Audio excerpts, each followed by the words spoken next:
Filho de Deus, eu quero te apresentar as 7 igrejas do Apocalipse. Porque o Apocalipse é agora, nós estamos no início dele. Não vê quem não quer. A tormenta está em todas as áreas. Não há mais tempo para nada. Eu vou te apresentar a primeira igreja, que é a igreja de Éfeso. Apocalipse capítulo 2, do 1 ao 7. Preste atenção. Éfeso desviada. Perdeu o primeiro amor e passou a desobedecer, deixando de fazer a vontade de Deus. É necessário entender que ela está desviada. Ela não está no mundo.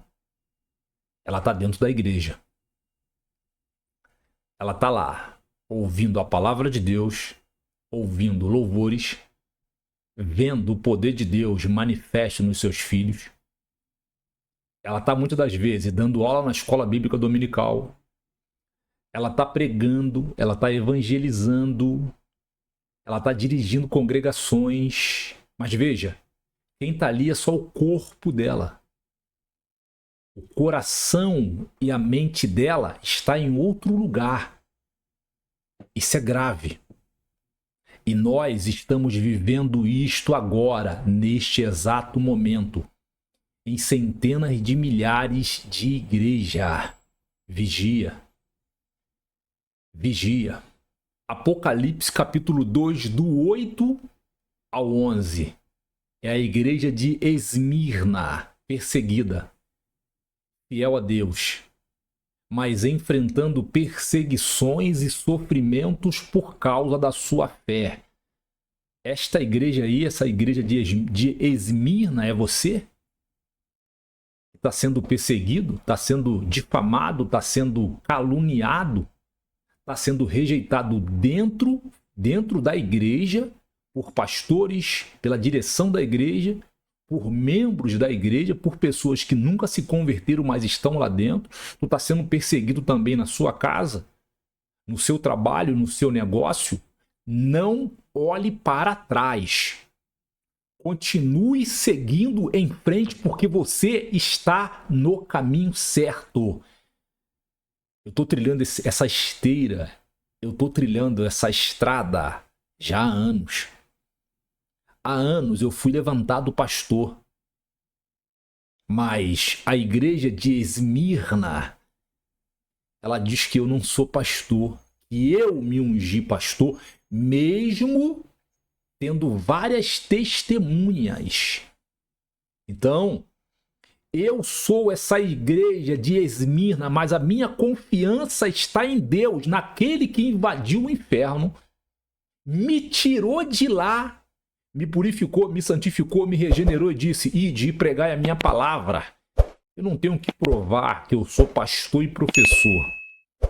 Porque se eu tiver que provar alguma coisa para os homens, significa que eu não confio em Deus, significa que eu não sou. Porque eu tenho que provar para os homens. É você, não olhe para trás. Se você está sendo perseguido, este é um ótimo sinal.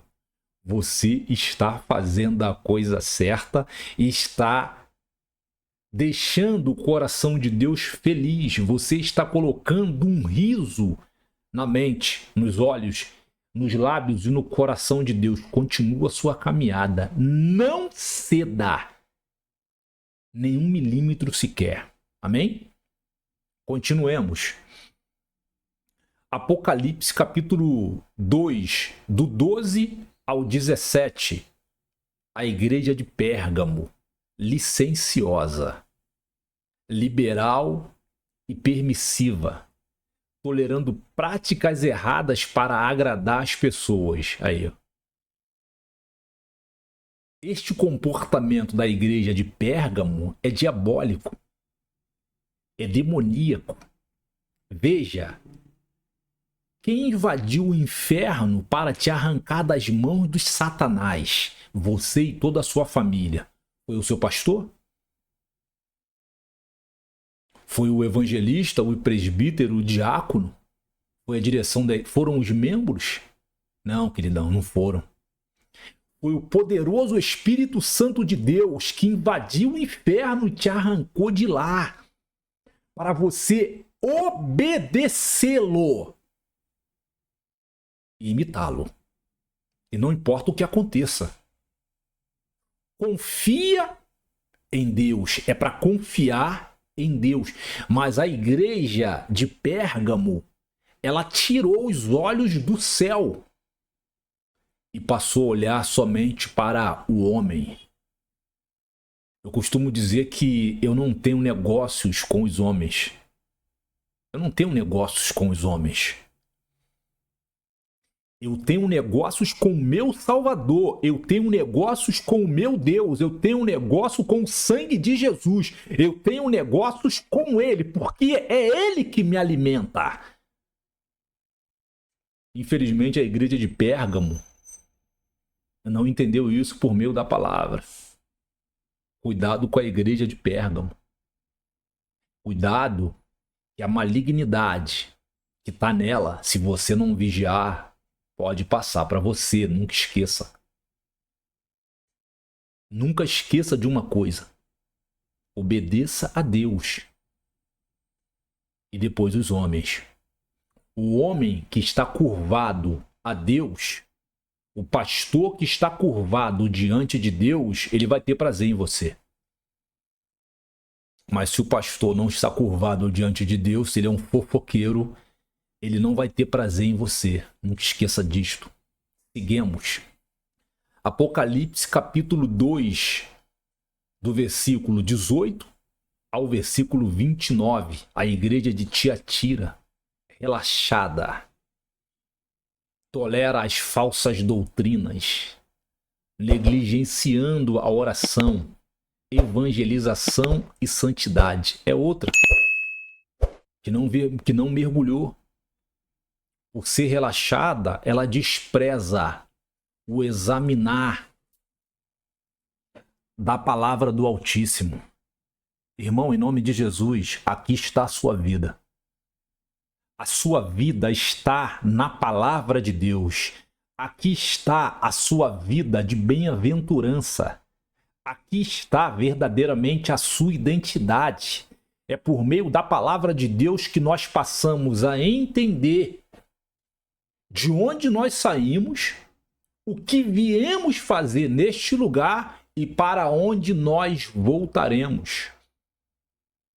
É por meio da palavra de Deus que nós passamos a ter intimidade com o Espírito Santo de Deus. Veja, porque se você não se você foi tirado do inferno com mão forte, com ousadia, com poder e majestade, ele te purificou, ele te regenerou, ele te santificou e falou: ide, e falai de mim, da minha cultura.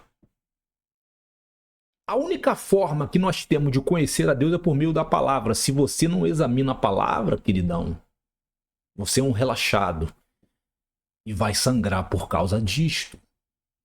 A bem-aventurança jamais entrará à sua vida. Por que 90% da igreja vive praticamente entre a pobreza e a miséria? Se está escrito na carta, lá em Deuteronômio capítulo 28. Se nós formos fiel à cultura de Deus, à literatura de Deus, nós seremos uma bênção. Emprestaremos e não pediremos emprestados.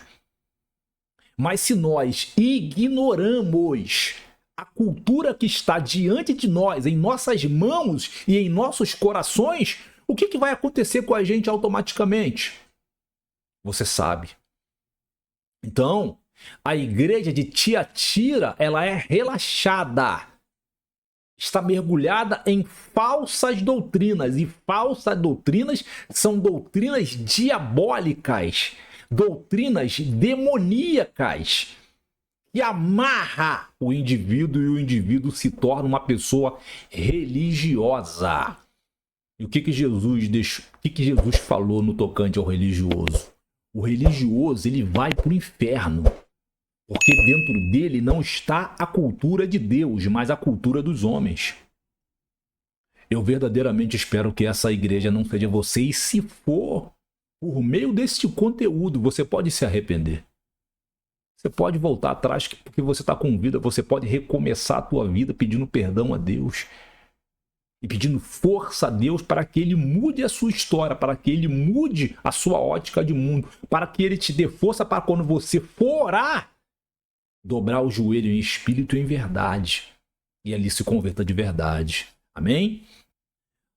Próxima igreja, Apocalipse, capítulo 3, do 1 ao 6, é a igreja de Sardes, morta, sem vida espiritual ou alegria, indiferente à missão e ao impacto na sociedade. Veja, nós estamos vivendo isso aí hoje, a igreja de Sardes. O país está sendo lançado dentro de um gema social, de um gema econômico, de um gema intelectual, de um gema físico e espiritual. E mais de 80% da igreja não se envolve no mundo social, não quer saber. E aqueles que se envolvem na causa social, eles estão inclinados diante do socialismo e diante do comunismo, revolucionando o mundo. Veja, nós não temos que revolucionar nada. Porque se você está mergulhado na plataforma do revolucionar, você está cancelando a égide vigente que governa o Ocidente por mais de 2000 anos. E que égide é essa? É a judaico-cristã. O Ocidente só é o que é por causa da égide judaico-cristã. Por isso o Ocidente é o que é. Então, essa igreja de Sardes, ela não vive a vida objetiva. Ela vive na vida subjetiva. Está mergulhada na cultura do diabo, está mergulhada na cultura de Satanás, na cultura da fofoca, na cultura da mentira. Ela não se importa com aquele homem que está sangrando, com aquele homem que está sofrendo. Ela não se importa com aquele irmão que fecharam as portas para ele, porque ele é fiel a Deus. Essa igreja de Sardes, ela vive um fingimento constante. O irmão manda uma mensagem para essa igreja de Sardes de manhã. Essa igreja de Sardes diz que não pode responder naquele momento que está ocupada e que mais tarde responderá. Passa um dia, passa 2 dias, passa 3 dias, passa 4 dias, 5, 6 dias, e o irmão fica esperando aquela resposta, porque muitas das vezes ele depende daquela resposta, ele precisa daquela resposta. A resposta nunca vem, e a igreja de Sardes até esqueceu da mensagem que um outro irmão mandou. Então veja, é neste tempo que nós vivemos. Nós vivemos hoje numa igreja que o que verdadeiramente importa dentro da igreja de Sardes são pessoas que têm dinheiro. Pessoas que podem contribuir com a igreja. Se você chegar numa igreja sem dinheiro e desempregado, irmão, se prepara, porque essa igreja de Sardes vai acabar contigo. Vigia, vigia. Porque a igreja de Sardes, ela deixa claro por meio da energia que sai dela. Porque a mentira, quando você olha para um irmão e ele está lá falando alguma coisa, você percebe nele a verdade. E quando você olha para um mentiroso, ele está lá falando uma coisa dele, quem for, tá? De pastor a obreiro. Ele está lá falando alguma coisa, você percebe nele que ele está mentindo. O nome disso é discernimento espiritual que Deus entregou aos seus fiéis, que Deus entregou à igreja de Esmirna. Não deixe que ninguém te engane. Próxima igreja, Apocalipse capítulo 3, do 7 ao 13. É a igreja de Filadélfia, abençoada, fiel e dedicada ao Senhor. Firme apesar das dificuldades, apesar das calúnias, das difamações, da falta de dinheiro, da falta de oportunidade. Desde a sua mais tenra idade, a igreja de Filadélfia continua glorificando e exaltando o nome de Deus, não por meio da sua semântica, não por meio da sua gramática, mas por meio dos seus hábitos, do seu caráter e das suas ações. A igreja de Filadélfia, ela trata todos de forma igual, de rico a pobre, de grande a pequeno. O comportamento dela é somente um. Ela não varia de humor, ela não varia de comportamento. Ela não ri para outro e fecha a cara para... Não, não, não, não. É um comportamento só. Então, eu verdadeiramente oro a Deus para que você seja enquadrado na igreja de Filadélfia. E se você é a igreja de Filadélfia, você está sangrando agora nesse momento. Assim como eu. Você está sangrando. Porque o pecado hoje, ele parece que é tangível. E esse pecado, ele se manifesta de várias formas no meio social e também no meio espiritual, que é a igreja. Todo aquele que é fiel está pagando preço, está sangrando, mas veja, não é para você desistir. Porque o caminho que você já percorreu foi um caminho muito longo, um caminho muito difícil, um caminho de calúnia, um caminho de perseguição, e muitas das vezes um caminho onde falta tudo. Mas veja, no momento certo Deus irá te encontrar, no momento certo Deus irá te abençoar. Deus não esqueceu de você. Ah, pastor, ele está em silêncio. Parece que ele esqueceu de mim. Não, ele não esqueceu de você. Você está orando? Ele está ouvindo a sua oração. Em silêncio. Não desista de orar, não desista de ler a palavra, não desista de consagrar cada vez mais a sua vida. Pare de olhar para as dificuldades, para de olhar para os homens, porque não é os homens que irão abrir as portas para você. Alguns, eu acredito que até gostariam, mas não tem poder para isto. Quem vai abrir as portas para você no momento certo, na hora certa, é aquele que te tirou do inferno. Eu sempre gosto de lembrar a mim mesmo. Deus me arrancou do inferno com qual propósito? Foi lá no inferno, me tirou de lá, tirou as correntes, as cadeias, quebrou as cadeias, quebrou os cadeados, me tirou daquele lugar horrível, me purificou, me santificou, me regenerou, me deu identidade, me deu a sua palavra, tem mudado a minha cultura, tem mudado a minha ótica, tem mudado o meu intelecto, tem mudado todo o meu ser, para quase 20 anos depois ele me abandonar? Não, Deus não é o homem. Deus não é assim. Continua crendo que no momento certo, no momento exato, Deus irá levantar a sua cabeça. Não aconteceu ainda, porque ainda não é o tempo. Continua. Deus. Amém? A próxima igreja e a última, Apocalipse 3, do 14 ao 22, a igreja de Laodiceia. Morna, indecisa, tenta servir a Deus e ao mundo ao mesmo tempo. Tá aí, ó. O que Jesus fala desta igreja? Você não é quente e nem fria. Você é morna, eu vou te vomitar da minha boca. O que ele está dizendo? Eu não aguento mais. Eu venho te dando trocentas oportunidades há anos para você se arrepender, para você consagrar a sua vida. E você continua montado sob o muro, esquecendo que se você subiu, está em cima do muro, o diabo já domina a sua vida. Eu não aguento mais. Eu vou te vomitar da minha boca.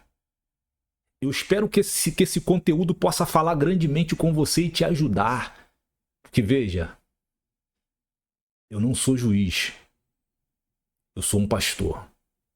Eu tenho autoridade para pregar a palavra para a terra, não analisar a terra e falar, não, essa terra aqui não pode receber essa palavra. Não, eu não tenho essa autoridade. A autoridade que eu tenho é pregar a palavra, não importa para quem. O que você fez não é da minha conta e não quero saber. O que eu quero saber é que tu tem que continuar olhando para o alto. Se você é esta igreja, você pode mudar agora, neste momento. Você crê? Você pode mudar agora, neste momento, por meio deste conteúdo espiritual. Você pode se arrepender agora, neste momento, e mudar a sua vida, porque Deus ainda não desistiu de você.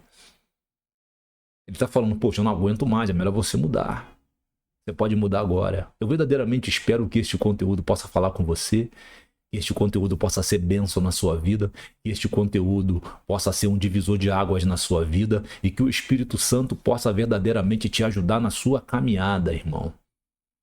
Porque nós estamos no final dos tempos. E daqui a 10 anos, isso vai piorar muito. Irmão, em nome de Jesus, se agarre ao Espírito Santo, se agarre a Deus. Não importa o que está acontecendo. Não olhe para o lado, nem para a direita, nem para a esquerda. Nem para frente, nem para trás, nem para baixo. Olha para o alto, de onde virá o meu e o teu socorro. Amém? Nos encontraremos no próximo vídeo. Um abraço e até lá. Tchau. Deus te abençoe.